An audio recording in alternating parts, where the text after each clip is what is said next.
Good morning, everyone. Welcome to the day 3 of Yog Vasishta. Our mentor Yatin is there with us. Welcome, Yatin. So we will initiate. Yesterday in the day 2, हमने यह देखा कि day 1 में प्रभु रामचंद्र जी प्रश्न पूछते हैं कि ऐसा कोई तकनीक है क्या, ऐसा कोई ज्ञान है क्या जो मुझे शोक विरहित आनंद की प्राप्ति करा दे। और फिर डे 2 पे योग वशिष्ठ जी उनको गाइड करते हैं और बताते हैं कि one of the way is to do your पुरुषार्थ। अपने करते करते हम लोग इसको प्राप्त कर सकते हैं। और फिर जो अड़चने आती है उसके बारे में, अड़चनों के बारे में बताते हैं कि पराधीनता 7 चीजें बताते हैं कि लोग अक्सर जिम्मेदारियां लेते नहीं है, अक्सर पराधीनता महसूस करते हैं। कोई ईश्वर है फिर वो सब कुछ करवाता है, देन अपने भाग्य को कारण मान लेते हैं, और कुछ लोग आलस से फंस जाते हैं। ऐसे अलग अलग प्रकार के कारण योग वशिष्ठ में बताते हैं। Now today again we will इस श्रृंखला को जारी रखते हुए हम लोग आज डे 3 में ऋषि नित्य प्रज्ञा जी इनको सुनेंगे एंड उसके बाद में इसके ऊपर चर्चा करेंगे और फिर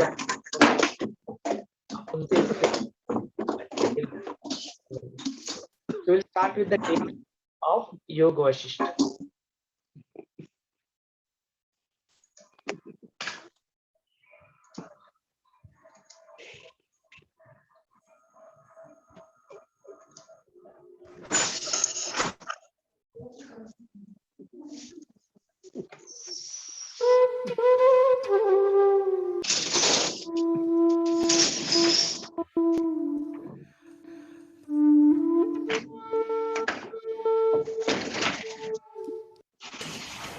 अब चौथा सब टॉपिक है साधक का जीवन। हम सबके लिए है ये। यस, ऊपर बतलाया जा चुका है कि जीवन के सभी दुख अज्ञान जनित है।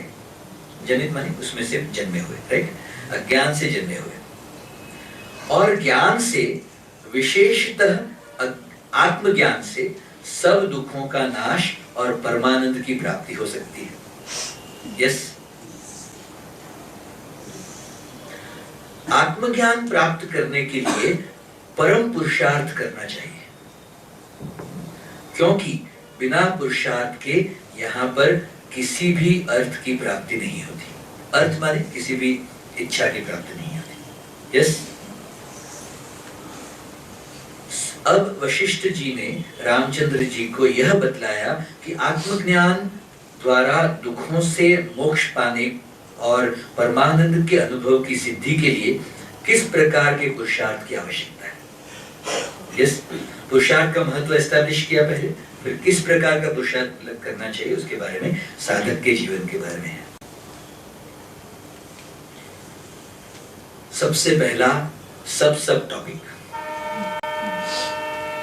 चौथे सब टॉपिक का पहला सब टॉपिक। चौथा सब टॉपिक क्या है? साधक का जीवन।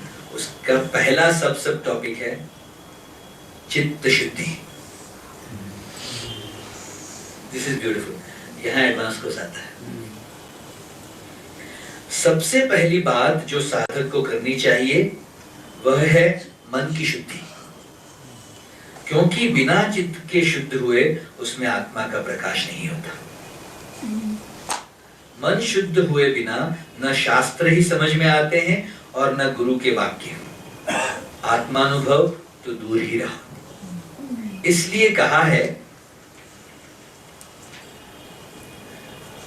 सबसे पहले शास्त्रों के श्रवण से, सज्जनों के सत्संग से और परम वैराग्य से मन को पवित्र करो। अच्छा, इसमें वैराग्य का बहुत सुंदर उन्होंने अर्थ लिया है। वैराग्य को बहुत सिंपल कर दिया उन्होंने। समर्पण, राग यानी इच्छा, इच्छा को त्याग दिया तो वैराग हो गया। Yes, very simple. इच्छा त्याग के समर्पण करके वैराग्य हो गया। सचमुच अगर कोई मन में अभी इच्छा नहीं है, अभी अगर मन की स्थिति देखो, वैरागी ही मन है, isn't it? लेकिन बहुत फ्रीक्वेंटली उठे हुए मन, ऐसा कोई मन हो जहां बहुत फ्रीक्वेंटली इच्छाएं उठती हैं, तो वैराग्य का अनुभव टिका नहीं पा रहा है। दर्शकों, तो इच्छा को जैसे ही उठते हुए देखा, उसको समर्पण कर दिया तो वैराग्य हो गया फिर से। तो ये बहुत सुंदर बात है। सबसे पहले शास्त्रों के श्रवण से, सज्जनों के सत्संग से और परम वैराग्य से मन को पवित्र करो। परम वैराग्य मानिए ना, आप उसको इस तरह से सुनना जैसे ऑब्जर्व फिल्टर सरेंडर। त्याग दिया तो समर्पण हो गया, समर्पण हुआ तो मन खाली हुआ तो वैराग्य हो गया। यस, वैराग्य शास्त्र और उदारता आदि गुण रूपी यत्न से, वैराग्य शास्त्र और उदारता आदि गुण रूपी यत्न से, प्रयत्न से आपत्तियों को मिटाने के लिए अपने आप ही मन को ऊपर उठाना चाहिए। अपने आप ही। सुन रहे? फिर से एक बार पढ़ता हूं। शास्त्र यानी क्या? उत्थान के लिए जो मार्गदर्शिकाएं दी हैं वो शास्त्र। तो अपने लिए शास्त्र क्या हुआ? Guidelines of art of living courses. वो जो भी गाइडलाइन दी हुई है वो शास्त्र हो गया अपने लिए। यस, अच्छा,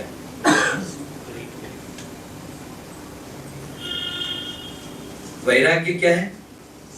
इच्छा को समझना, एकदम सिंपल रखना मन में, एकदम अंडरस्टैंडिंग क्लियर है ना। राग को त्याग के वैराग हो गया, क्लियर है ना। तो उसके लिए समर्पण का एक बहुत सुंदर तरीका, गुरु जी का स्मरण होते ही वो वैराग होने लगेगा। होता है कि नहीं? मुझे yes. तो करके वैराग हो गया। शास्त्र और उदारता, उदारता को समझ लेना।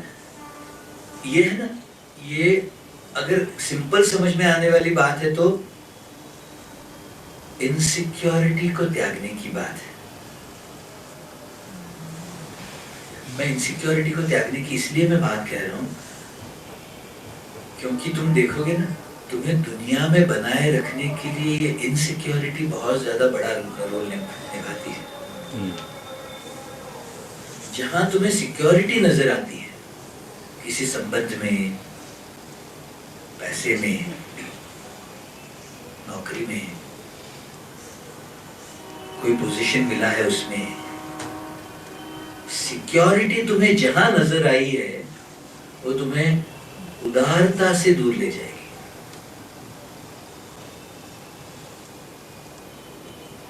उदार माने क्या? विशाल, फैला हुआ, ब्रह्ममय हुआ मन है। ये इनसिक्योरिटी तुम्हें वो उदार नहीं रहने देती। सुन रहे? सुन रहे हो क्या? समझ रहे हो मैं क्या कह रहा हूं? Yes. सूक्ष्म बात है। तुम्हें जहां जहां भी सिक्योरिटी नजर आती है ना, एक एक रिलेशनशिप देख लेना, वो खुद ही इतने इनसिक्योर हैं।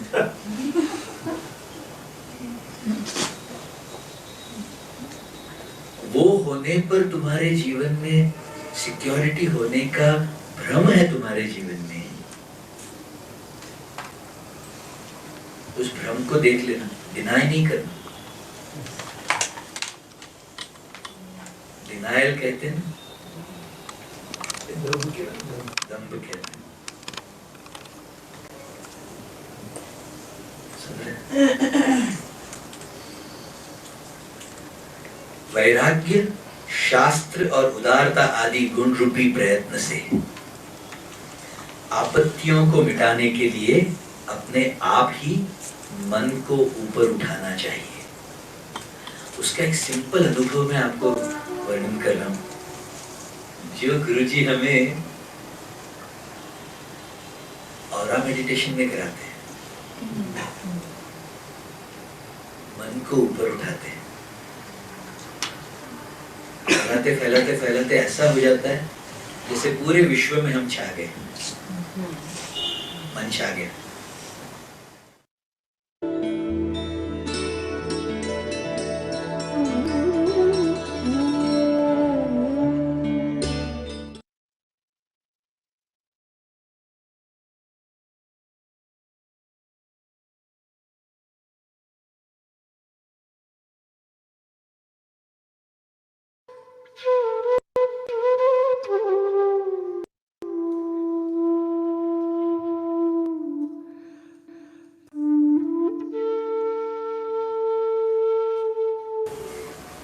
सृष्टि के आदि में परमात्मा अपने अनंत और विचित्र नाना प्रकार वाले रूप को इस प्रकार नियमित कर लेता है कि ऐसा होने पर ऐसा होना चाहिए। सुन रहे? फिर से एक बार, सृष्टि के आदि में परमात्मा अपने अनंत और विचित्र नाना प्रकार वाले रूप को इस प्रकार नियमित कर लेता है कि ऐसा होने पर ऐसा होना चाहिए। इस नियम का नाम नियति है। क्लियर? यह वस्तु इस प्रकार का व्यवहार करेगी अथवा ऐसी ही है, यह वस्तु ऐसी ही है। यह नियम अटल है और अवश्य होने वाला है। इसका उल्लंघन रुद्रादि देवता तक भी नहीं कर सकते, रुद्र आदि देवता भी नहीं कर सकते उसका उल्लंघन यानी उसको उसके आगे जाना। कोई भी, चाहे वह शिव हो अथवा विष्णु, चाहे सर्वज्ञ हो अथवा बहुत बड़ा ज्ञानी हो, नियति को नहीं बदल सकता। यस, सृष्टि के आदि में जो रचना जिस नियम से होने लगती है वह सदा ही आज पर्यंत उसी नियम के अनुसार चल रही है। महाशिव तक इस नियम से नियंत्रित होते हैं। इसका नाम इसी कारण से नियति है कि तृण से लेकर ब्रह्मा तक का व्यवहार इसके द्वारा नियंत्रित होता है। इसको नियति कह रहे हैं। यस, नियति का आरंभ अकस्मात घटनाओं से ही होता है।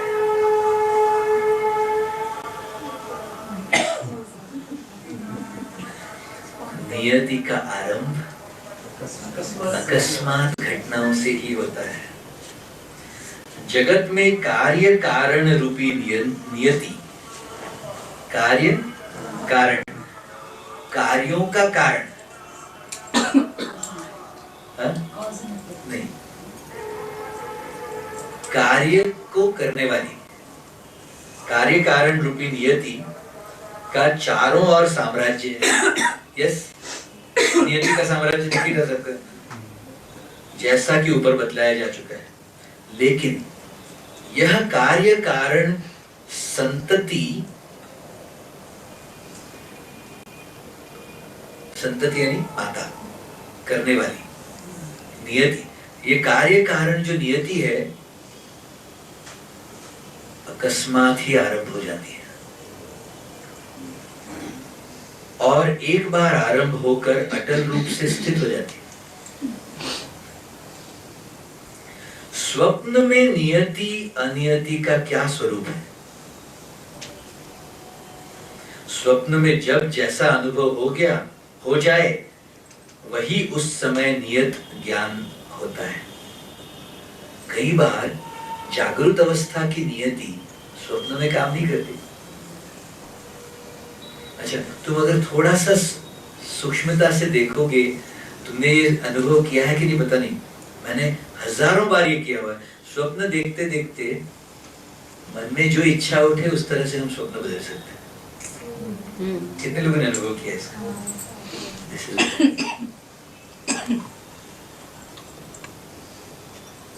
इसी प्रकार इस दृश्य जगत रूपी मिथ्या भ्रांति की क्या स्थिति, क्या अवस्था, क्या नियति और क्या अवश्यम भाविता, ऐसा होना ही चाहिए, इस प्रकार का नियम, जिसको अवश्यम भाविता कहते हैं। वाव। फिर से एक बार, स्वप्न में नियति अनियति का क्या स्वरूप? कोई स्वरूप नहीं। स्वप्न में जब जैसा अनुभव हो जाए वही उस समय नियत ज्ञान पड़ता है। यस। इसी प्रकार इस दृश्य जगत रूपी मिथ्या भ्रांति की क्या स्थिति, क्या अवस्था, क्या नियति और क्या अवश्यम भाविता, जिसको ऐसा होना ही चाहिए, इस प्रकार का नियम कही जा सकती है। अर्थात जो जिस समय जैसा हो गया वही नियत जान पड़ता है। सुन रहे हैं? जो जिस समय जैसा हो गया वही नियत है, ऐसा जान पड़ता है। अच्छा, नियति पुरुषार्थ की विरोधी नहीं है।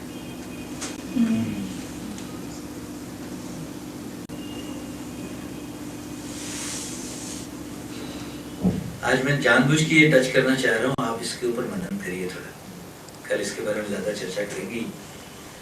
बहुधा लोग ऐसा सोचा करते हैं कि यदि संसार में सब बातें नियमित ही हैं और कार्य कारण नियम अटल हैं, तो फिर पुरुषार्थ करने से ही क्या होगा? जो होना है वही होगा, फिर हाथ पैर पीटने की क्या आवश्यकता है? वशिष्ठ जी के मतानुसार ऐसा सोचना ठीक नहीं है। वे स्पष्टतया कहते हैं, पुरुषार्थ का कभी त्याग नहीं करना चाहिए। नियति पुरुषार्थ के रूप से ही जगत की नियंत्रणा करती है। नियति पुरुषार्थ के रूप से ही जगत की नियंत्रणा करती है।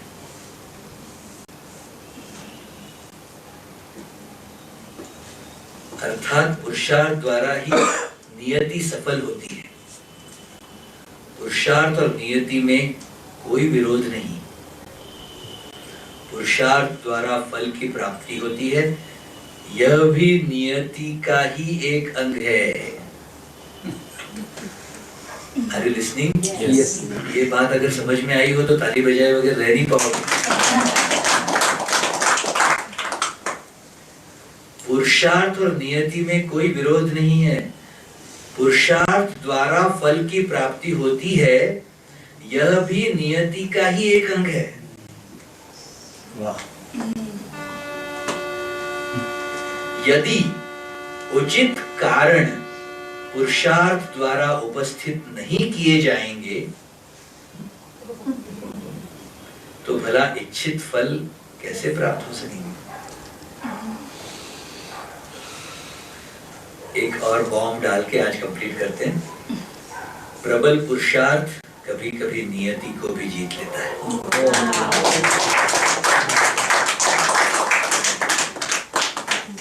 Got it?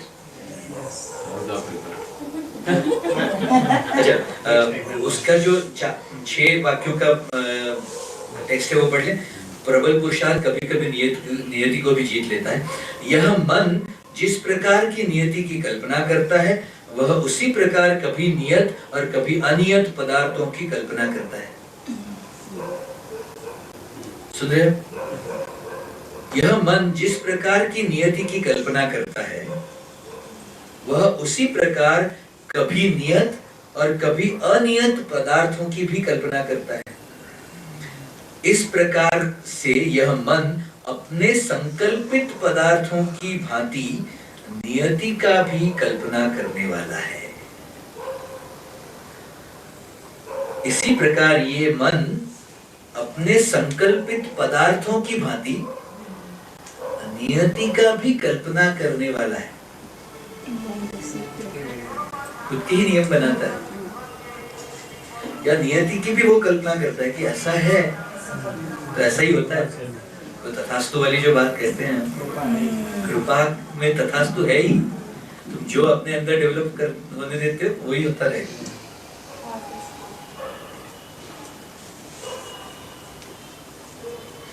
नियति को भी कभी अनियति बना देता है। यह जीव अपने पुरुषार्थ के कारण ही पुरुष कहलाता है।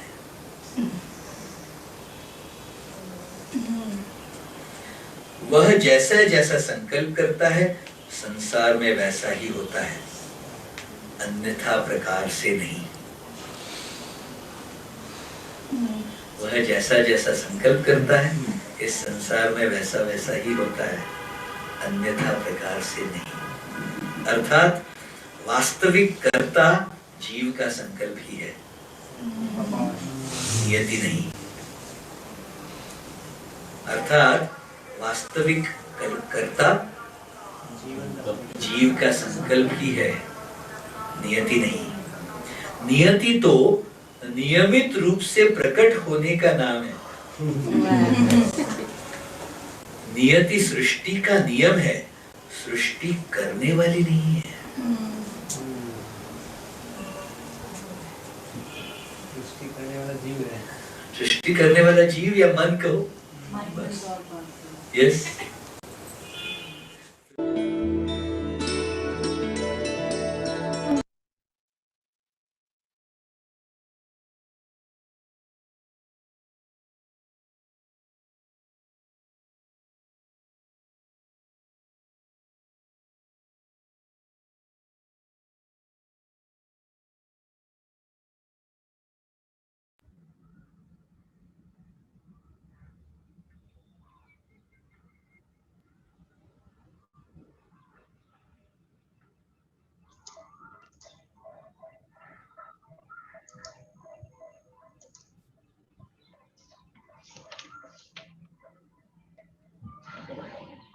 आज हम लोग योग वाशिष्ठ के डे 3 पर है और जी के जो पार्ट 3 एंड पार्ट 4 को हमने अभी श्रवण किया।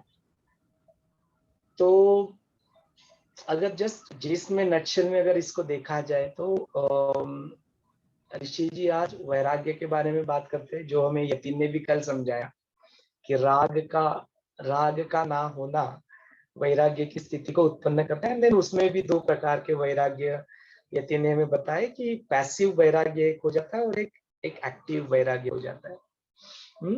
देन आगे चल के ऋषि जी हमें प्रबल पुरुषार्थ के बारे में भी बताते और काफी सारी चीजें नियति के बारे में भी बताते। तो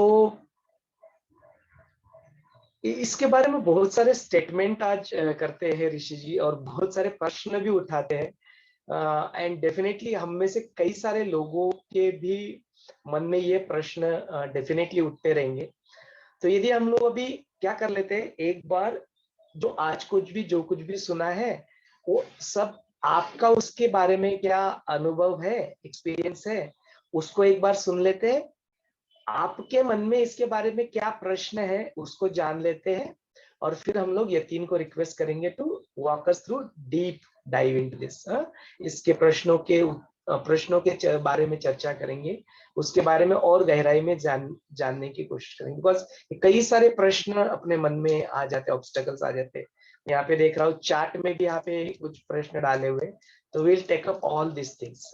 सो over to all of you, यदि मन में कुछ प्रश्न है तो जरूर आप पूछ सकते हैं। हाँ, जय गुरुदेव भैया। जय गुरुदेव, बोलिए। ये रिलेशन के बारे में जो सिक्योरिटी, वो थोड़ा यतीन भैया को बोलिए, थोड़ा विस्तार से समझाए। हाँ, प्रश्न क्या है उसके बारे में?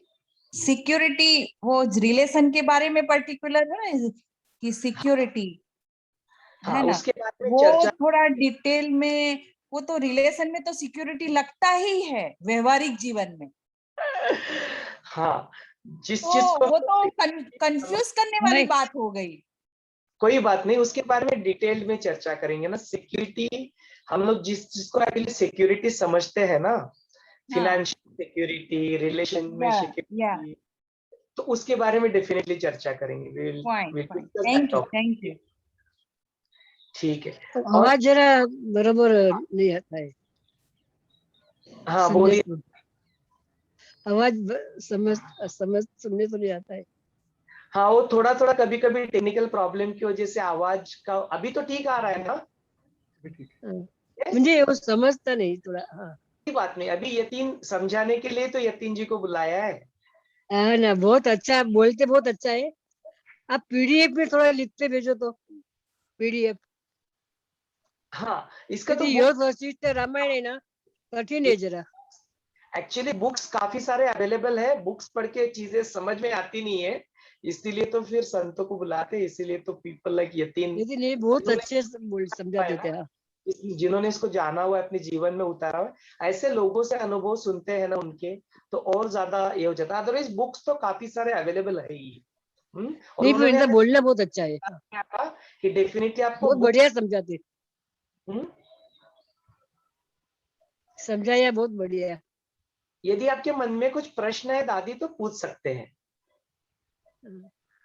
और पुरुषार्थ के बारे में बहुत अच्छा समझाया, भाई पुरुषार्थ करना चाहिए, हाँ वो भी बहुत अच्छा समझाया। यस यस, पुरुषार्थ के बारे में डेफिनेटली अच्छा कुछ बताया आज। बहुत और एक समझाया। पुरुषार्थ के बारे में ये बताया कि पुरुषार्थ से हम बदल सकते हैं, वो कैसे, मतलब पुरुषार्थ से, वो भी एक प्रश्न है। हाँ ये डेफिनेटली आज आज के सेशन में देखेंगे ना आप। मतलब पुरुषार्थ से कैसे बदल सकते हैं, मतलब हाँ बिल्कुल, ये सारे प्रश्न जरूर उठेंगे, और ये प्रश्न उठ रहे इसका मतलब ही आप अवेयर हो, आप जागरूक हो, आप सुन रहे हो। Very nice. यस, ये डेफिनेटली मन में प्रश्न आते हैं कि सब कुछ नियति तो है, सब कुछ नियति है, सब कुछ तो फिक्स्ड है, फिर पुरुषार्थ की क्या जरूरत है? और हाँ, नियति को कैसे बदल सकते हैं, वो बहुत जरूरी है जानना। उसके लिए नियति को ठीक से समझना बहुत जरूरी है। तो हम लोग yes yes question to Yatin ना, और यतीन अगर कवर नहीं करते उनके टॉक में तो जरूर मैं पिंग करूंगा टॉक आईडी। या मैं तो आपको ही पकड़ूंगी। ठीक है, और इसको जानते हैं। और what do you think? You have heard all the question. We have heard Rishi Nitya Pragya ji also talking about it. Please over to you. You kind of summarize everything, and please आपकी जो इसके अनुभव है please हमारे साथ साझा कीजिए। over to you Yatin. जय गुरुदेव सबको। थोड़ा पेशेंस रखना पड़ेगा योग वशिष्ठ में। हाँ, ये जो नियति के बारे में बता रहे हैं और जो कहा सबसे बड़ी बात एकदम एंड में जो कही थी ना वो वो ये पूरा योग वशिष्ठ का सार है कि सब कुछ जो है वो मन का है। अभी ये डाइजेस्ट करने में थोड़ा डिफिकल्ट होता है कि मन ही क्रिएशन कैसे करता है, मन ही नियति कैसे बनाता है। तो आगे जाके कहानी भी आएगी इसमें, जिसमें 10 पुत्रों ने जो बच्चे थे, मतलब किसी एक ब्राह्मण के, हिंदू ब्राह्मण के बच्चे थे, तो उन्होंने अपने अपने ब्रह्मांड बनाए थे। खुद के ब्रह्मांड, खुद ही ब्रह्मा बन गए। तो ये जो पुरुषार्थ के बारे में कहा है वो मन की शक्ति क्या कर सकती है, और इसी का एक छोटा सा झलक इसमें भी बताया कि जो नियति है वो नियति कुछ नहीं, जो हमने अपने मन से संकल्प किया है वही नियति है, यही यहाँ पे बताया गया है। इसकी कहानियां आती है बाद में, लेकिन इसका एक छोटे छोटे उदाहरण अपने रोज के जीवन में भी देख सकते हैं। सर आवाज नहीं आ रही। समझ नहीं आ रही? समझ तो ठीक है ना? हाँ, तो रोज के जीवन में हम इसके उदाहरण देख सकते हैं कि हमारी मन की शक्ति क्या क्या नहीं कर सकती। जिन्होंने सचमुच रेगुलरली साधना कर रहे हैं और जिन्होंने इसका अनुभव लिया है और थोड़ी गुरु कृपा पे भी विश्वास रखते हैं, उन्होंने ये बात देखी कि जो हमने चाहा वो होता है। मैं थोड़ा रियल ये सारी गुरु कृपा और हमारी मन की शक्ति, इन चीजों को थोड़ा बाजू में रखता हूँ, और मैं ऐसे उदाहरण देने की कोशिश करूंगा अभी कि जो हमने कभी अनुभव किए हैं। हम अगर किसी के बारे में निगेटिव सोचते हैं, है ना, बार बार बार बार निगेटिव सोचते रहते हैं, तो हमने ये अनुभव किया है कि जब हम उस व्यक्ति के सामने जाते हैं तो जाते वक्त हमारी ही एक्शन वो इसे ऐसी इस तरह से डेवलप होती है कि उसको निगेटिव समझ के हम भी निगेटिवली बिहेव करना चालू करते हैं या उस तरह से बात करना चालू करते हैं, और उसका परिणाम ये होता है कि सामने वाला भी उसी तरह से रिएक्ट करने लगता है। और जब सामने वाला उस तरह से रिएक्ट करता है तो हम सोचते हैं कि हाँ देखो मैंने कहा था ना ये ऐसे ही बिहेव करेगा करके, क्योंकि हमने वो एक्सपेक्ट करके रखा है। दूसरी सबसे बड़ी बात, जो क्राइम्स होते हैं, तो यहाँ पे कई बार लोग कहते हैं कि मैंने अनजाने में क्राइम कर लिया या मेरी इच्छा नहीं थी लेकिन मुझसे हो गया, है ना? या कुछ-कुछ लोग बोलते हैं कि एकदम जो अपनी भावनाओं के तीव्रता में आके मैंने कर लिया, वरना मैं इस तरह का इंसान नहीं हूँ या मैं ऐसा कुछ करना नहीं चाहता था। इन केसेस में अगर थोड़ा उनका मन का सूक्ष्मता से अभ्यास किया जाए, तो पता चलेगा कि ये लोग बार-बार, बार-बार उसी तरह से सोच रहे थे। हाँ, मतलब किसी ने किसी का अगर खून कर दिया, मर्डर कर दिया, तो ऐसा नहीं कि सडनली आके कर देगा। वो बार-बार, बार-बार अपने मन में सोच रहा था कि हाँ, अगर ऐसा किया, वैसा किया, इस आदमी के साथ ये करूँगा। भले इच्छा नहीं होती, प्रत्यक्ष रूप से सामने आने के बाद शायद करना नहीं भी चाहेगा। लेकिन मन एक तरह से अपने अंदर ही अंदर इतनी भावनाओं को बढ़ा देता है कि वो एकदम सडन से जो मन के अंदर से होता है, वही हो जाता है। नियति यहाँ पे जो कही गई है, ये विषय योग वासिष्ठ का थोड़ा कठिन है समझने में, और यहाँ पे ना विश्वास रखने की ज़रूरत है, क्योंकि बात तो वशिष्ठ ऋषि ने कही है, तो हमें समझ में आती है कि नहीं आती, इससे ज़्यादा इम्पोर्टेंट ये है कि हम उनकी बातों पे विश्वास रखें। क्योंकि कॉन्ट्रडिक्शन तो होता ही रहता है ना, कोई हमको समझाने लगे और वो हमें अगर नहीं समझे, तो इसके बारे में भी वशिष्ठ ऋषि ने बात की है कि ऐसा क्यों होता है कि कोई समझा रहा है और हम नहीं समझ रहे हैं। है ना? क्योंकि हमारे कुछ इम्प्रेशंस हैं, हमने वो पकड़ के रखा है, और इसलिए वशिष्ठ ऋषि भी अगर कुछ कह रहे हैं कि नहीं मन का स्वरूप ऐसा है, तो वो हमें एक्सेप्ट करने में थोड़ी दिक्कत होती है, थोड़ी तकलीफ होती है। तो मन के बारे में जो कहा कि नियति हम जो डिफाइन कर रहे हैं, नियति मतलब होता क्या है? नियति मतलब जो हम चाहते हैं वही नियति है। हाँ? इसके लिए थोड़ा-सा हमारे अगर मेडिटेशंस याद है, अगर एडवांस कोर्सेस याद है, तो कुछ-कुछ बातें जो वहाँ पे भी हमने की थी, कि हमारा अस्तित्व, हम कहते हैं कि मन हमारे शरीर के अंदर होता है, यूजुअली हमारी ये धारणा होती है, पर वैसा नहीं है, शरीर मन के अंदर है। तो इसका मतलब क्या हुआ? ये सारी आगे जो लीला सरस्वती की कहानी है और कई सारी कहानियाँ हैं, उसमें ये आएगा कि हमारा मन ही सब कुछ क्रिएट करता है। अगर मन ही हमें क्रिएट कर रहा है, अगर मन ही हमारा पूरा ये अस्तित्व क्रिएट कर रहा है, तो इसका मतलब ये है कि इस अस्तित्व के नियम भी मन ही क्रिएट करेगा। मन ही तय करेगा कि मेरे जीवन में या इस अस्तित्व में क्या कैसे हो। मन ही तय करेगा कि अग्नि गर्म होना चाहिए, पानी ठंडा होना चाहिए, बर्फ ठंडी होनी चाहिए, करेक्ट? ये सारे नियम जो है, जो पदार्थों के भी भाव है, कि वायु को अगर है, हवा को, तो उसको चलना ही उसका गुणधर्म है, करेक्ट? या अग्नि का जलना तपना गुणधर्म है। प्रकाश अगर है तो सूरज है तो उसका गुणधर्म है कि उसने प्रकाश देना चाहिए। तो ये जो सारे नियम हैं इनके, सृष्टि के नियम हैं, ये भी मन में ही तैयार किए हैं। क्यों? क्योंकि ये सृष्टि भी मन का ही क्रिएशन है। अब ये समझने में डिफिकल्ट है, लेकिन योग वासिष्ठ में यही बात बार-बार, बार-बार कही गई है कि जो कुछ भी किया है वो सारा मन ने ही किया है। और इसीलिए जो मुक्ति रहेगी वो मन से मुक्ति। एक बार ये समझ में आ गए कि मेरा मन नाम की कोई चीज़ ही नहीं है ना? अस्तित्व के साथ साथ हम जब देखते हैं, तो कहाँ से शुरुआत होती है? सबसे पहले शरीर से, उसके बाद श्वास, उसके बाद मन, फिर बुद्धि, फिर हमारी स्मृति, फिर अहंकार और उसके बाद सेल्फ, है ना? तो इन लेयर्स पे जब मेडिटेशन में काम करते हैं ना, तो एक-एक लेयर हमारा हटते जाता है। जब ध्यान करने बैठते हैं तो पहले शरीर का भान खो देते हैं, फिर सांस का भान खो देते हैं, फिर मन का, बुद्धि, स्मृति, ये सारी चली जाती है। अहंकार का भी भाव चला जाता है जब हम अपने आप में रहते हैं। तो मेडिटेशन का ये जो जर्नी है, एक-एक चीज़ को भूलते हुए जाना, यही मुक्ति का भी मार्ग है कि मुक्ति में इन सारी चीज़ों को भूलते जाओ। एक वक़्त ये भी आता है कि मन कहीं पे रहता ही नहीं, है ना? तो ये जो अस्तित्व के बारे में जैसे कहा है, हम मन के बारे में मैं बात कर रहा था, तो ये थोड़ा एक्सेप्ट करने में डिफ़िकल्ट है कि ये सारा क्रिएशन मन का कैसे हो सकता है? लेकिन वास्तविकता से देखा जाए, थोड़ा सोचेंगे, तो पता चलेगा कि हाँ, ये काफ़ी चीज़ें तो मन की ही हैं। हमने इमॉर्टैलिटी प्रोसेस भी किया है, उसमें भी ये होता है कि हम जैसे मेमोरी लेवल पे जाके देखते हैं ना कि सब कुछ याद आ रहा है, लेकिन हमने जो भी देखा है इतिहास, तो इतिहास तो ऐसे ही है कि शायद सपने जैसा ही है, कितनी चीज़ें सच है, कितनी झूठ है। आज अगर बहुत पुरानी बातों को याद करने जाएँ, तो ऐसा लगता है कि सचमुच वो हुआ था या वो मेरा भ्रम था? ऐसा मन में प्रश्न आता है कि नहीं? गारंटी नहीं है कि जो हुआ था वो हुआ था करके। तो यही मन के बारे में कहा था और इसीलिए उन्होंने शुरू से लेके अभी तक सपने के जैसे, सपना अगर है तो सपने में क्या नियति और क्या अनियति, कौन से नियम सपने में लागू पड़ते हैं, ये सारी बातें जोड़ के रखी। पर हमारा स्ट्रेस अभी इस वक्त, क्योंकि हमें योग वासिष्ठ में और काफी लंबा जाना है और ये बात बार बार आएगी, इसलिए मन और नियति और मन का क्रिएशन नियति होती है, इसके ऊपर मैं ज्यादा स्ट्रेस इस वक्त नहीं दूंगा। इस वक्त सारा स्ट्रेस रहेगा पुरुषार्थ के ऊपर।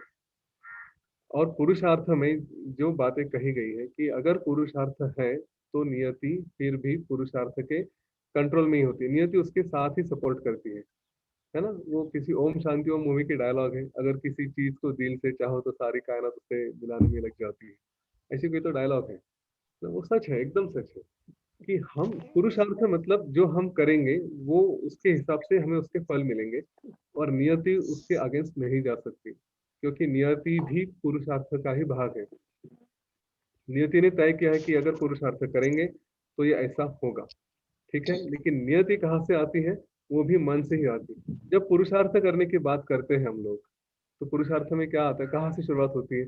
बात शुरुआत होती है मन से, ठीक है।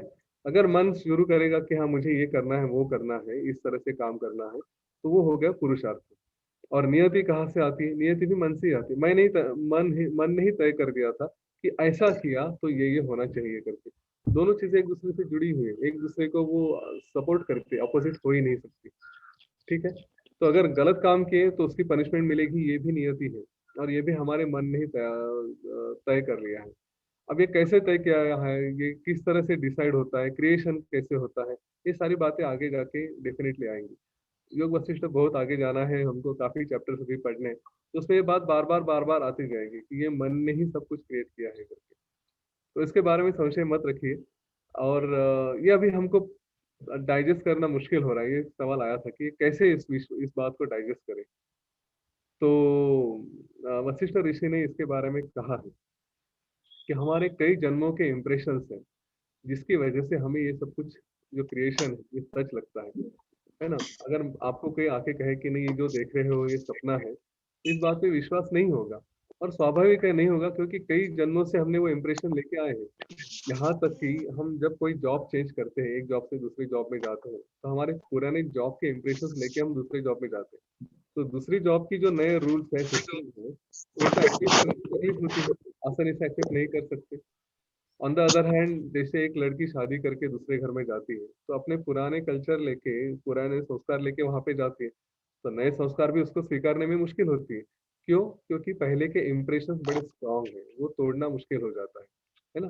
पर दूसरा प्रश्न ये भी आया था कि क्या हम बदल सकते हैं? डेफिनेटली बदल सकते हैं। यहाँ पे जितने भी शादीशुदा लोग हैं, अपने आप को देखें, शादी से पहले और शादी के बाद में हमें काफी फर्क पड़ा है।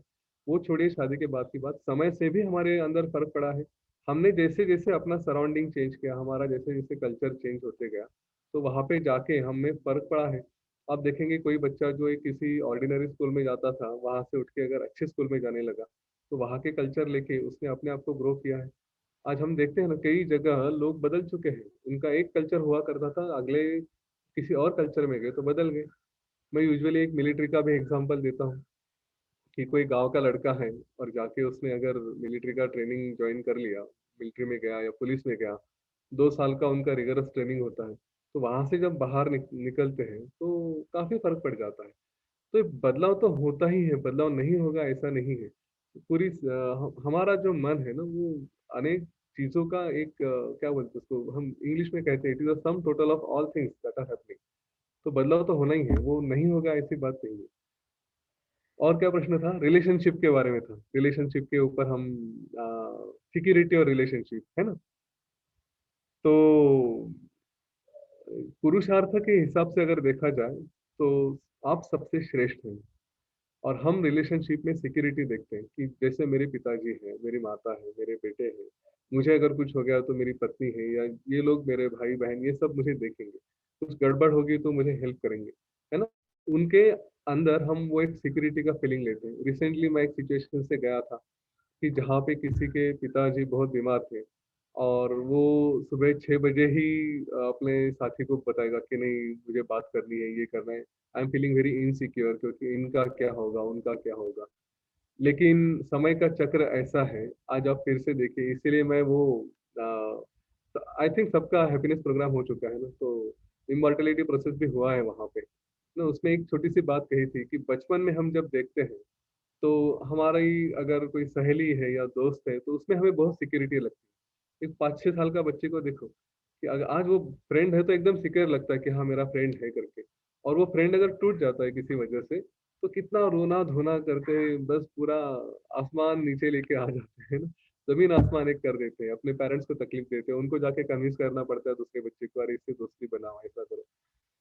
आज पीछे मुड़ के देखेंगे तो ऐसे कई सारे सिक्योरिटी स्पॉट्स जो हमारे थे, दोस्त थे, टीचर थे, या फिर कोई और थे, गर्लफ्रेंड बॉयफ्रेंड जो भी है, सब चले गए, समय की धारा में सब बहते जाते हैं, नए नए आते जाते हैं। हमारे सिक्योरिटी स्पॉट्स ऐसे ऐसे चेंज होते जाते हैं, आज एक है, कल दूसरा है, परसों कोई तीसरा है। जॉब में भी कोई मेंटर है तो सिक्योरिटी लगता है, कल जॉब चेंज करते हैं तो कोई और सिक्योरिटी हो जाता है। तो ये सारे वेरिएबल्स है, जो भी है हम कांस्टेंट है। इसीलिए सिक्योरिटी जिसको हम कह रहे हैं वो सिक्योरिटी है ही नहीं, क्योंकि समय के भाषा में अगर देखा जाए तो जिनको हम सिक्योरिटी समझ रहे हैं वो तो सब निकल के जाने वाले ही है, सब बदलने वाले हैं, तो किसको सिक्योरिटी समझे? सिक्योरिटी कोई नहीं है। जो परमानेंट शाश्वत तत्व है अगर हम किसी को कहें तो गुरु उसका एक रूप है, वो एक सिक्योरिटी रहेगी मेरे लिए, बाकी और कोई सिक्योरिटी नहीं है। और कुछ है क्या? और कुछ मैं भूल गया हूँ समझ में? भैया एक प्रश्न है मुझे, पूछ सकती हूँ मैं? बहुत बढ़िया समझाया।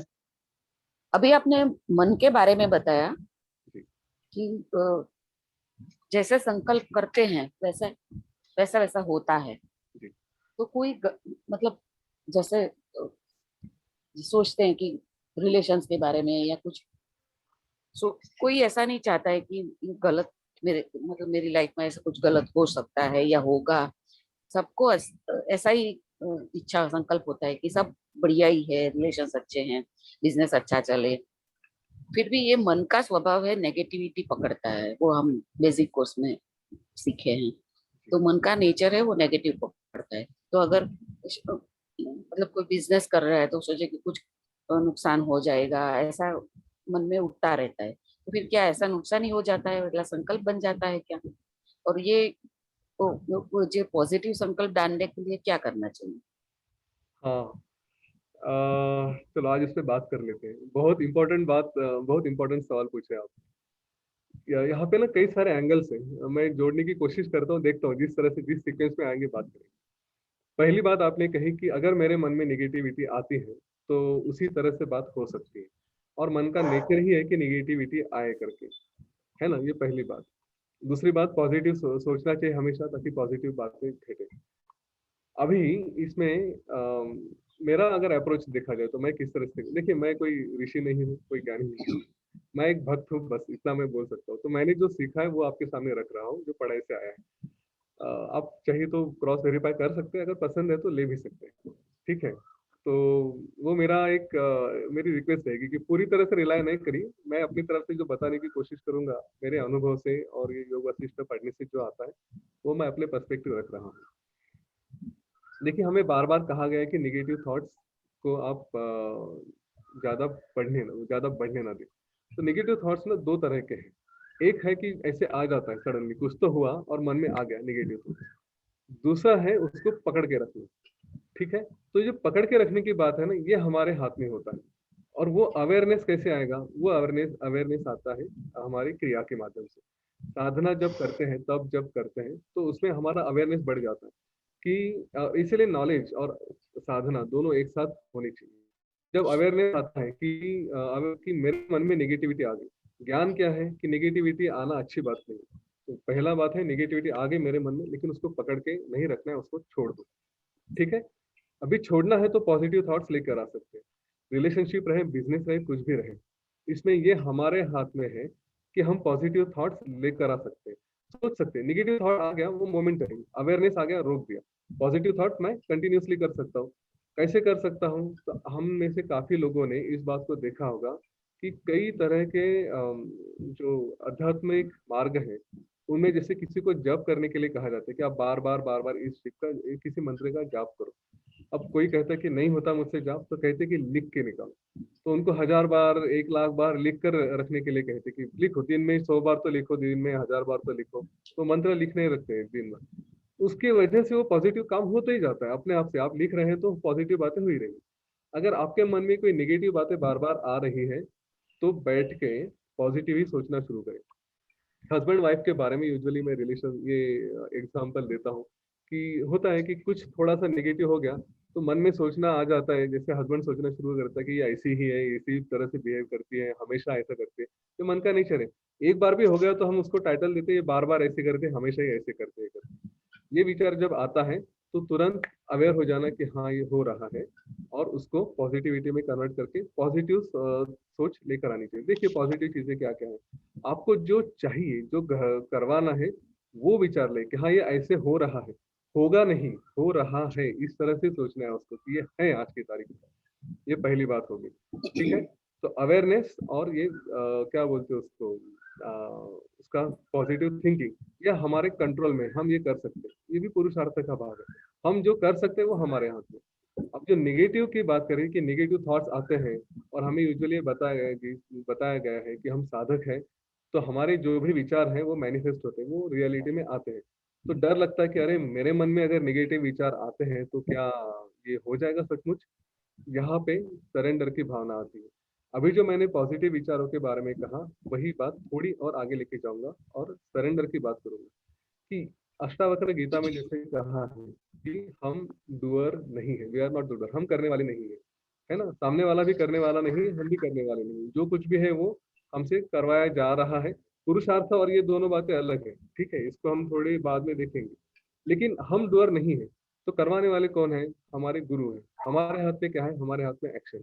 तो विचार निगेटिव आते हैं या पॉजिटिव आते हैं, उसके जो भी फल है, हम अभी फल की चिंता करते हैं कि मेरे मन में निगेटिव विचार आए तो क्या होगा, मेरे मन में पॉजिटिव विचार आए तो मैं जो सोच रहा हूँ वो होगा कि नहीं, है ना। ये जो संशय भी आता है और कॉन्फिडेंस भी आता है, निगेटिव के बारे में कॉन्फिडेंस रहता है, पॉजिटिव के बारे में संशय रहता है। इन चीजों को गुरु के चरणों में सरेंडर कर देना चाहिए कि मेरे मन में निगेटिव आया, लेकिन ये मेरा मन भी मेरा मन नहीं है। तो गुरुदेव आपने जो लेके आए थे पॉजिटिव या निगेटिव विचार, ये सारा सब कुछ आप ही का है, मेरा इसमें कोई कंट्रीब्यूशन नहीं है। इसीलिए जो होगा वो रिजल्ट भी आप ही का। पॉजिटिव विचार लेकर आने की कोशिश मैं करूंगा, निगेटिव विचार अपने आप आते हैं, मन का टेंडेंसी, लेकिन इसका फल देना ये आपका काम है, मुझे उसके फल के बारे में चिंता नहीं है। तो दोनों चीजें उनके पास सरेंडर कर दीजिए। जब ये सरेंडर का भाव आता है, जब हम ये अपने आप को समर्पित कर देते हैं, तो ना नेगेटिव विचारों की चिंता रहती है, ना पॉजिटिव विचारों का फल का आउटपुट की चिंता रहती है। जो भी आएगा वो आएगा, उसको स्वीकारने की हमारी तैयारी हो जाती है। तो फिर से बताऊंगा, मन का नेचर अगर नेगेटिव है, क्योंकि कई बार वो मन में भी जो विचार आते हैं ना, वो भी इंप्रेशंस की बात होती है। सालों से हमने यही यही सोचा है, और इसीलिए वो इंप्रेशंस की वजह से फट से आ जाता है। अगर साफ देखा तो कोई आदमी डरता है, किसी को डर नहीं लगता। क्यों? क्योंकि वो इनके इंप्रेशन है। इसीलिए जो नेगेटिव है, साफ देखा तो काटेगा क्या, ये डर, ये भी इंप्रेशन की बात होती है। और साफ देखा तो अरे उसको उठा के फेंक देते हैं, या गुरुदेव जैसे लोग रहते कि नहीं रहने दो उसको, वो भी एक जीव है ना। गुरु जी की कहानियां सुनी होगी कि बड़ा सा जहरीला सांप भी सामने था, लेकिन नहीं नहीं रखो उसको, जरा सा रहने दो। ऐसी कहानी थी उनकी। तो ये जो इम्प्रेशंस की बातें होती है, ये उसकी वजह से मन में विचार आते हैं, उनके ऊपर काम करना जरूरी है। और वो पॉजिटिव इंप्रेशंस बार बार लेके आएंगे तो वो भी इंप्रेशंस बदल सकते हैं, और वो भी निगेटिविटी भी पॉजिटिविटी में कन्वर्ट होती है। लेकिन वो एक जर्नी है, जब तक वो नहीं होता तब तक हमारे हाथ में क्या है? सरेंडर। हम शरण जाए गुरु को कि ये विचार आ रहे हैं, ये आप देख लो इनको क्या है, ठीक है। ग्रेट भैया, बढ़िया।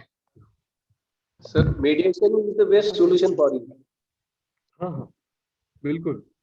आप मेडिटेशन में आप इसको मैं मेडिटेशन नहीं कहूंगा, मेडिटेशन में तो सब छोड़ देते हैं, विचार भी हमें नहीं आने चाहिए।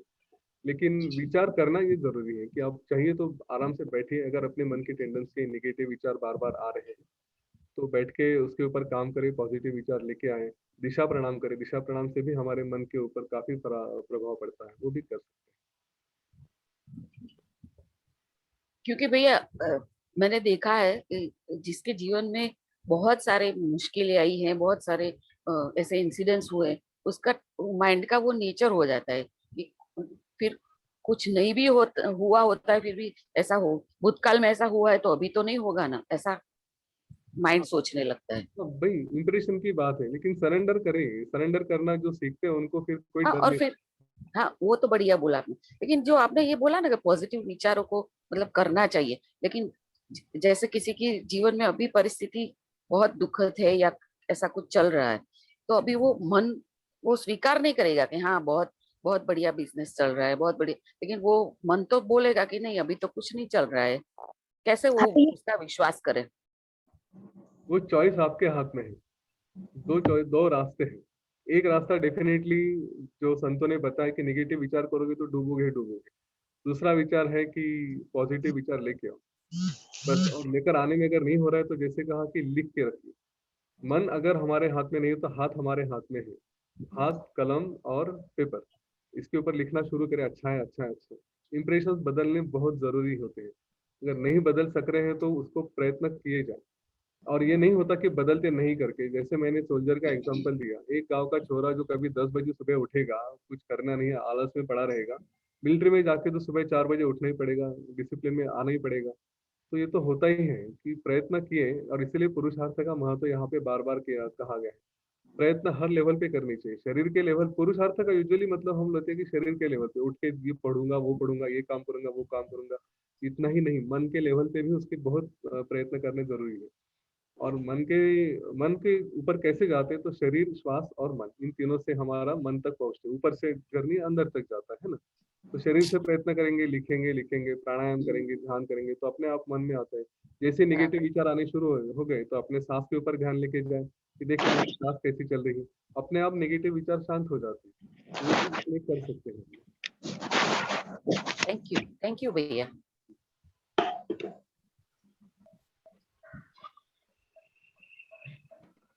हमें बस किया या कुछ प्रश्न? Very nice. प्रश्न तो है, डेफिनेटली प्रश्न तो मन में उठते ही है, एंड इट इज गुड। प्रश्न उठने चाहिए। Very nice. इसको थोड़ा और डिटेल में देखते हैं, इसके थोड़ा और घुस जाते हैं। अच्छा, यदि आप प्रश्न नहीं पूछ रहे हो तो आप अपने आप को म्यूट में रख सकते हैं। That is a good idea, क्योंकि क्या होता है ना, अपने आप को म्यूट में रखते फिर वो डिस्टर्बेंस हो जाता है।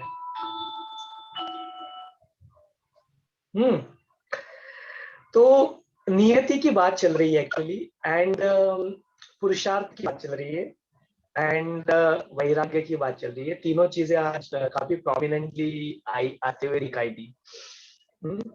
सो वैराग्य के बारे में अगर बात करते हैं तो जो राग, यहाँ पे राग नहीं है बेसिकली। राग यहाँ पे विषयों के बारे में, इच्छाओं के बारे में बताया। एंड जैसे यतीन ने हमें बताया था कि जब भी ये चर्चा होती है ना, ज्ञान की चर्चा होती है, तो जो अपने अलग अलग स्पिरिचुअल साइंटिस्ट है, अष्टावक्रा जी है, पतंजलि है, नारद जी है, एंड देन अपने अभी के क्षण में देखे तो फिर गुरुदेव है अपने साथ। तो जरूर जरूर ये जो बातें बोल रहे हैं ना, इन्होंने जो बातें बोली है हमें, इनके रेफरेंसेस से लेके इन चीजों को समझना बहुत जरूरी है। तो ये सिर्फ एक चीज से नहीं होगा। एंड देन उस सुनते समय भी जो अपनी मन की स्थिति, जैसे यतीन ने भी हमें बताया, उसकी तरह से ही वो चीजें हमें परसीव होती है। वो परसीव होने का जो ये होता है वो भी बदलता है एक्चुअली। जैसे एक ही चीज हम लोग एक समय में सुने तो उस वक्त जो रियलिटी आपके लिए वो अलग होती है। उसी चीज को आप दूसरे समय में फिर से एक बार सुने तो वही चीजें हमें और एक आयाम देती है जिंदगी में। तो इसी का रेफरेंस लेते हुए जब वैराग्य की बात चलती है और जब राग की बात चलती है और जो इच्छाओं की बात चलती है, तो वहां पे शिव सूत्र का भी हम लोग एक रेफरेंस ले सकते हैं। तो बोलते इच्छा शक्ति उमा कुमारी। इच्छा शक्ति से इच्छाएं जो है ना कभी खत्म नहीं होती है इंसान की। तो फिर वो वैराग्य को प्राप्त कैसे करे? तो बोलते इच्छा को भी आप शक्ति मानो, बिकॉज इच्छा ही नहीं उठेगी तो कुछ कार्य वैसे भी होने नहीं वाला है। जब हम लोग करते हैं तो कोई इच्छा उसके साथ एसोसिएट होती है, उसी को गोल बना के हम लोग अपना पुरुषार्थ करते हैं, उसी को लेके हम लोग पुरुषार्थ करते हैं। तो बोलते उस इच्छा शक्ति को भी क्या करो आप, उमा कुमारी समझ लो कि कभी खत्म नहीं होने वाली, उसका भी आदर करो, सम्मान करो और उसको एक शक्ति मानकर आगे बढ़ो। तो फिर वो वैराग्य की जो एक्टिव वैराग्य की जो बात चलती है ना, नॉट पैसिव वैराग्य, बैठ गए कुछ काम नहीं करेंगे, एक्टिव वैराग्य की तरफ तरीका है कि इच्छा शक्ति को भी आप क्या करो, समर्पण करो, उसका आदर करो, सम्मान करो, स्वीकार करो। बोलते ये तीनों चीजें करते समय वैराग्य आता है, शास्त्र आता है और उदारता एक चीज बोला है। शास्त्र माने क्या कि जो गाइडलाइंस है, गाइडलाइंस को समझना अपनी जिंदगी में बहुत जरूरी है। अच्छा, लेटेस्ट अंडरस्टैंड इसको थोड़ा और समझने डिटेल में जाते हैं कि जहां पे हम लोग नियति की बात जो कर रहे हैं, नियति और जो शास्त्र है, जो गाइडलाइंस है, इससे थोड़ा रिलेटेड बात कर लेते एक बार। नियति माने क्या, जब इस सृष्टि की जो उत्पन्न है, जैसे हम लोग एक बिग बैंग थ्योरी को समझ लेते हैं। For example big bang theory हुआ, फिर बिग बैंग थ्योरी के अनुसार बिग बैंग हुआ और फिर इस सृष्टि की रचना हुई।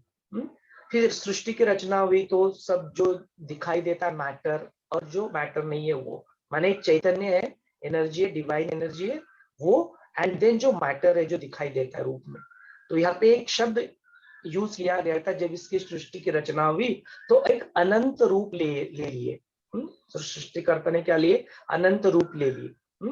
माने अनंत रूप ले लिए माने अपने पंच महाभूत है, अग्नि है, वायु है, फिर अपना ये शरीर है, देन अणु रेणु है ना, ये सारे अलग अलग रूप ले लिए।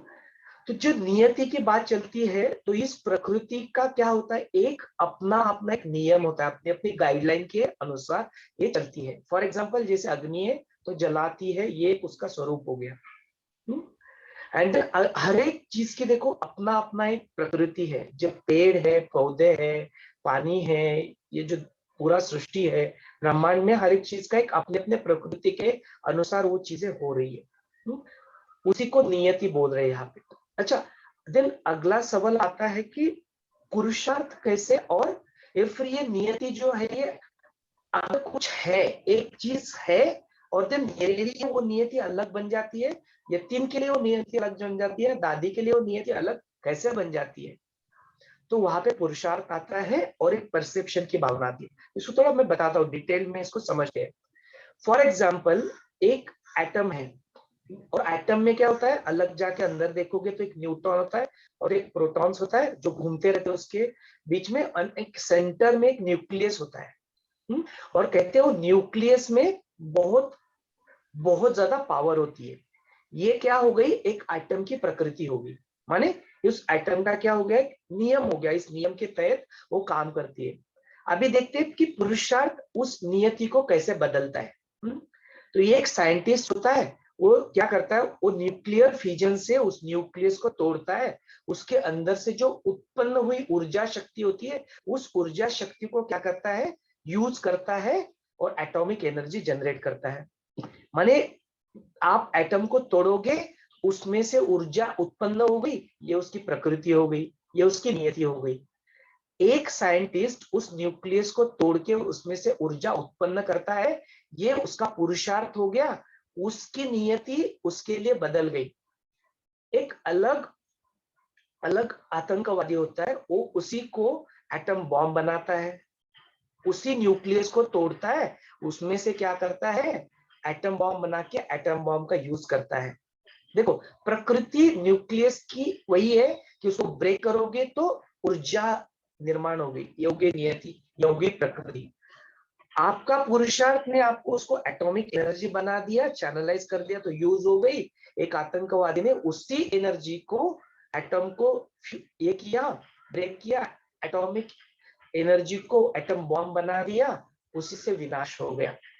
देखो चीजें वही है, प्रकृति वही है, उसका नेचर वही है, गाइडलाइन एग्जैक्टली सेम फॉलो हो रही है, लेकिन आपकी नियति आपके लिए बदल गई। एक आतंकवादी ने उसी चीज को यूज किया, उसकी नियति उसके अनुसार बन गई।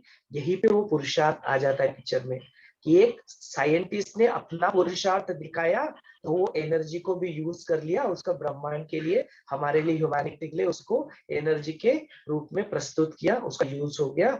वो उसी आतंकवादी ने अपना पुरुषार्थ लगा के उसी एटॉमिक एनर्जी को लेके उसके विनाश कर दिया। तो देखो दोनों की नियति बदल गई। इसीलिए इस चीज को अगर परसेप्शन के लेवल पे देखते हैं, तो जो प्रकृति का जो सृष्टि का निर्माण हुआ है, तो इसमें जो 7 लेयर गुरुदेव बता रहे हैं हमें, जो 7 लेयर है, उसमें से जो चेतना का जो स्तर है, ये जो कांस्टेंट है, चेतना हम लोग बोलते हैं, कॉन्शियसनेस बोलते हैं, अवेयरनेस बोलते हैं, एनर्जी बोलते हैं, और अलग अलग स्वरूप में अलग अलग नाम से उसको बोलते हैं।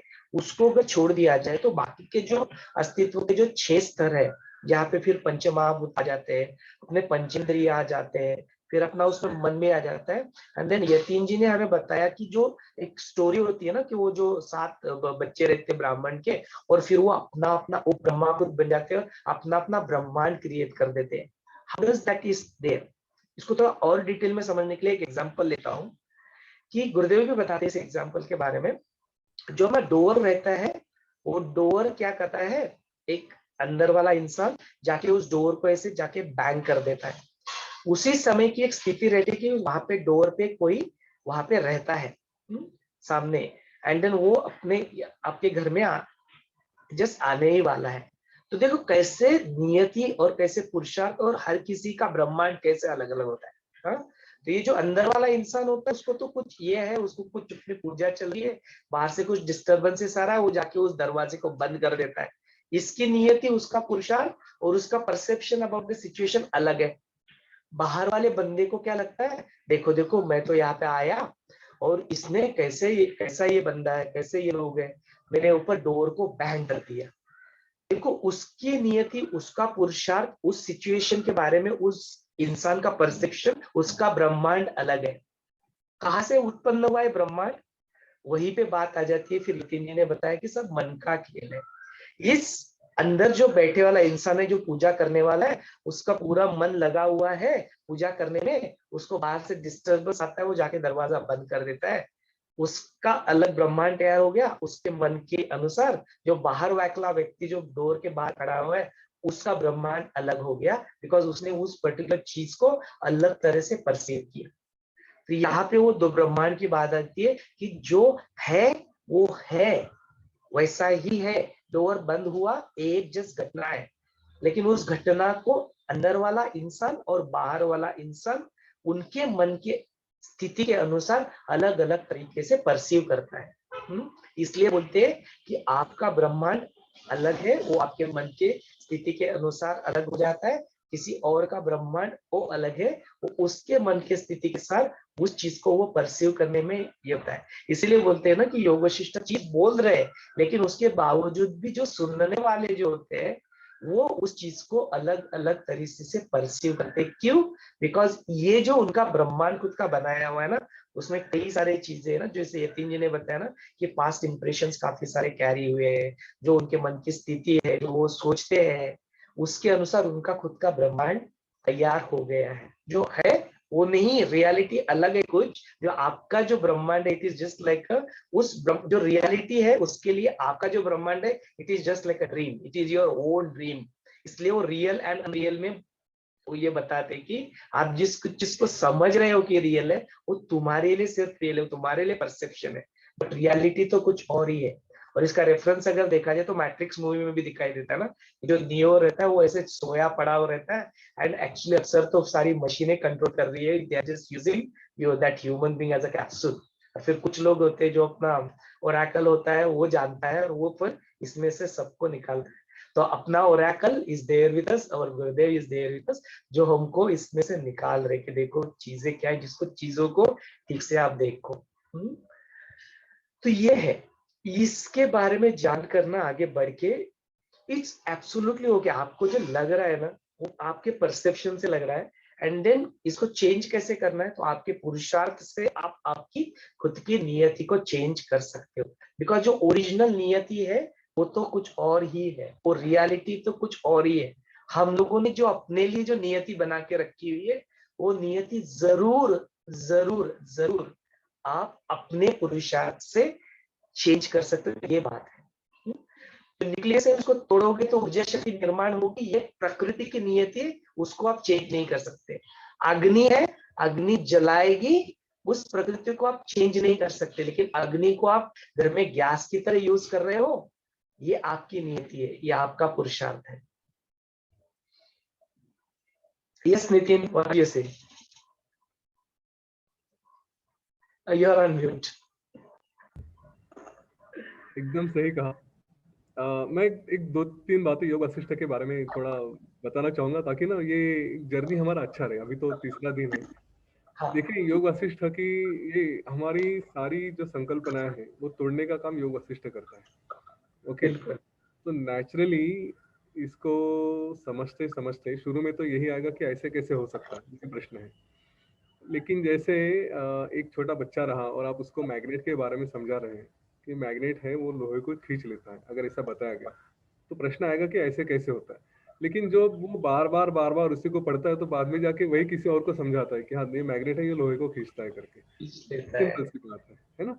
तो हमारे इंप्रेशन है कि ये ऐसा नहीं हो सकता, ये तो सब सच लग रहा है, इसको पकड़ के देखो लगता है कुछ दर्द होता है, ऐसा होता है। लेकिन जब इसको बार बार आप सुनेंगे तो एक दिन ये भी आएगा कि हाँ आप ये सारी दुनिया को जो अनरियल है, आसमान जैसे अभी मेरे ऊपर है तो उसको, आसमान नीला तो है नहीं लेकिन दिखता नीला है ना। तो कभी तो ये समझ में आता है कि नीला सचमुच नहीं है, ये एक भ्रम है। तो वैसे ही हम भी इस बात को सीख लेंगे कि ये सब भ्रम है, वो इम्प्रेशंस पक्के होते जाएंगे। लेकिन एक ही दिन में वो नहीं होता। मैंने जैसे परसों बताया था कि दीवार पे हथौड़ा मारेंगे तो एक हथौड़े में तो वो टूटेगा नहीं, उसको बार बार मारना पड़ेगा, तब ये अज्ञान की दीवार गिर जाएगी। तो ये योग वशिष्ठ आपको बार बार उसका हथौड़ा मारना है, ये पहली बात। हाँ, ये बेसिक इंप्रेशंस तोड़ता है योग वशिष्ठ। दूसरी बात, मन हमेशा प्रश्न करता है। तो ये आपका जर्नी अगर स्मूथ करना है तो वशिष्ठ ऋषि ने अगर बताया है ना तो सच है करके समझ लो ना, उसमें क्या प्रश्न है। कोई मैंने बताया होता तो बात अलग है, लेकिन वशिष्ठ ऋषि बता रहे हैं, वो भी श्री राम जी को बता रहे हैं, तो स्वीकार कर लो कि हाँ ये है, ऐसा ही होता है। एकदम सिंपल है, उस पर प्रश्न मत करिए, एक्सेप्ट करिए, हाँ ऐसा होता है, ओके। तो आपका जो संघर्ष है ना वो कम हो जाएगा मन में, और थोड़ा रहेगा तो उसको विश्वास दे दीजिए कि उन्होंने बताया, थोड़ा बार बार सुनेंगे तो हो जाएगा। तो ये आपकी जो गाड़ी है थोड़ी एक्सेलरेट हो जाएगी, थोड़ी स्पीड में आ जाएगी इस ज्ञान के मार्ग में।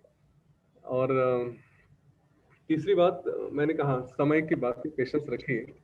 यहाँ पे काफी सारी कहानियां आती हैं हिंदी के माध्यम से उनका। अच्छा, एक और बात है, योग वशिष्ठ अभी शुरू में ही कुछ लोग पूछ रहे थे कि किताब है क्या, पीडीएफ है क्या। आप ऑनलाइन सर्च कर लीजिए, आपको काफी सारे रेफरेंसेस, काफी सारे पीडीएफ मिल जाती है। pdfdrive.com करके एक वेबसाइट है, उसके ऊपर सर्च करिए योग वशिष्ठ के ऊपर, तो आपको मिल जाएगा वहां पे।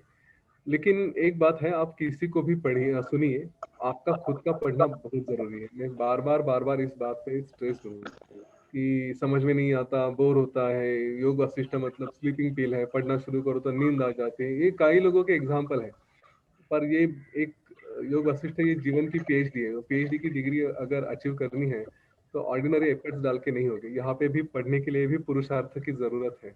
दिन में 2 लाइन ही पढ़िए, लेकिन पढ़िए, वो बहुत जरूरी है। और मेरे इसमें एक क्या ग्रेटिट्यूड जो देने होते हैं ना, हमने ये वीडियो जब पढ़ते हैं तो उसके एंड में आता है किसी को धन्यवाद दिए। उनका नाम है डॉक्टर भिकन लाल आत्रेय। ये वो महापुरुष हैं जिन्होंने योग वशिष्ठ पे काफी सारा रिसर्च किया है। उनकी पीएचडी भी है योग वशिष्ठ के ऊपर, उनका वो ग्रंथ भी पढ़ने जैसा है पीएचडी का। तो जो भी आजकल के लोग हैं, जो भी क्या कहते हैं उसको, योग वशिष्ठ के बारे में जानते हैं, तो वो उनको आधुनिक मतलब इनका एक कुछ 1936 के आसपास का इनका कुछ पब्लिकेशंस वगैरह है, तो उनको बहुत मानते हैं। उनका भी स्मरण किया जाता है योग वशिष्ठ के साथ। इन्होंने बहुत रिसर्च किया रिसेंट टाइम में, बनारस हिंदू यूनिवर्सिटी के थे, इलाहाबाद यूनिवर्सिटी के थे, वहां पे उन्होंने बहुत रिसर्च किया था। इतना जरूर कहूँ। Very nice, just to add to what Yatin said, मन में प्रश्न उठते हैं, स्वीकार कर लो। मन में प्रश्न उठते हैं, शांत नहीं हो रहे, विश्वास कर लो कि ऐसा है, महापुरुषों ने, महासंतों ने कहा हुआ है, विश्वास कर लो। विश्वास करना भी डिफिकल्ट हो जाता है because of the current situation in life. तो अष्टावक्र के पास जाओ, तो अष्टावक्र बोलते हैं ये ऐसा है, इसके बारे में ऐसा घटित हो रहा है, ऐसा दिखाई दे रहा है, आश्चर्य व्यक्त कर लो। Turn your questions into wonder. Why से वाव में चले जाओ। आश्चर्य कर लोगे, यार सब कुछ ऐसा इतना है, आर्ट ऑफ लिविंग का टीचर है, उसके बावजूद ऐसा बिहेव करता है, ऐसा क्यों बिहेव करता है, अरे गुरुदेव है ऐसा क्यों करते, ऐसे मन में प्रश्न उठ रहा है, तो बोलते जस्ट उसके बारे में आप आश्चर्य करो, वंडर में चले जाओ, तो भी आपकी नैया पार हो जाएगी। ऐसा हमें अष्टावक्र बताते हैं। विद दैट नोट, आज का सेशन हम लोग यहीं पे समाप्त करते हैं। सभी लोग जिन्होंने ज्वाइन किए, Yeah, can you just give that name once more, please? The name of the author. Yatin Bhaiya just told us about. Doctor Bhikanlal Atreya, BL Atreya. Okay, okay. Okay, BL, L for London, Atreya. तो उनकी किताबें आप उनकी योग वशिष्ठ की किताबें ज़्यादा अवेलेबल नहीं है। उनका एक पीएचडी का थीसिस अवेलेबल है, लेकिन उससे पहले ओरिजिनल योग वशिष्ठ पढ़ना काफ़ी अच्छा रहेगा। Yes, मैं yes, कल Bhaiya. I've read that. So I would love to see if I can read something along with that. So thank you योग so वशिष्ठ much. ओरिजिनल पढ़ा है आपने? हाँ, और in the sense PDF English और हिंदी के पढ़े हैं मैंने. Actually I had done this course with my teacher Dr. Shamal Durve, who's also Gurudev's student. So we did it for about 1.5 years, where we had studied Yoga Vashisht with her, and I wanted to do some extra reading. So Shamal ji ke paas she had the original, I think the Marathi and Sanskrit book. So she had taught us from that, and then we read the Hindi and the English one. So Okay. I would love to, do a little more reading, because these things are such, including Ashtavakra, that you should keep on trying to read rather than just once or twice in life.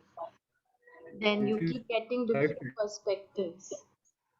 तो So उनकी एक book है philosophies of Vashishtha B L Atreya की, वो जी उनका PhD का thesis है। okay. Form में उसको डाउनलोड कीजिए। उसकी कोई हार्ड कॉपी अवेलेबल नहीं है, इनफैक्ट वो बुक भी आउट ऑफ पब्लिकेशन है, अच्छा वो भैया. आप देखने के लिए सकते हैं। ओके. और भैया मेरा एक छोटा सा और एक सवाल था. ऑडियो के टाइम उन्होंने एक सिक्योरिटी वर्सेस जेनरोसिटी, उदारता को लेके कुछ कहा था. I couldn't grasp that. भैया आप अगर बता सकते हो the correlation between security, insecurity and उदारता. सिक्योरिटी के बारे में हमने तो बात की थी ना, कि हम सिक्योरिटी जो चीजें इनसिक्योर है उसी के बारे में बात करते हैं। But he said something relating it to generosity या उदारता को लेके कुछ एक लिंक बताया था, which I didn't get clearly.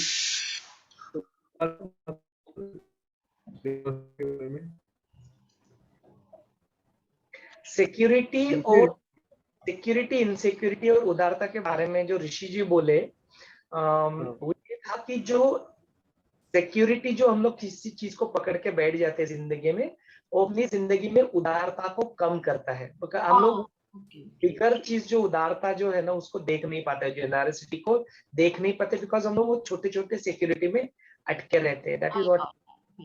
Thank you भैया, वही पूछना था मुझे. Thank you so much. वही बात थी कि जब हम सिक्योरिटी में जाते हैं तो अटैचमेंट आती है, राग आता है, राग मतलब अटैचमेंट, और इसकी वजह से फिर हमारा जो एक ब्रॉडर माइंड होता है वो नेचुरली कम हो जाता है.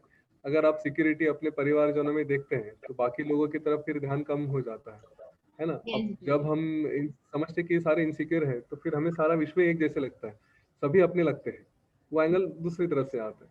एक चीज को आप ड्रॉप करेंगे तो जो नहीं है उसका बाकी सब बच जाता है ना. अगर सेट थ्योरी समझ में है, किसी ने मैथमेटिक्स हमने 10वीं में पढ़ा होगा, सेट थ्योरी होती है, तो हमने क्या, इतना बड़ा सेट है उसमें से एक सेट को अपना पकड़ के रखा है, और इसलिए बाकी सारा हमसे पराया हो जाता है.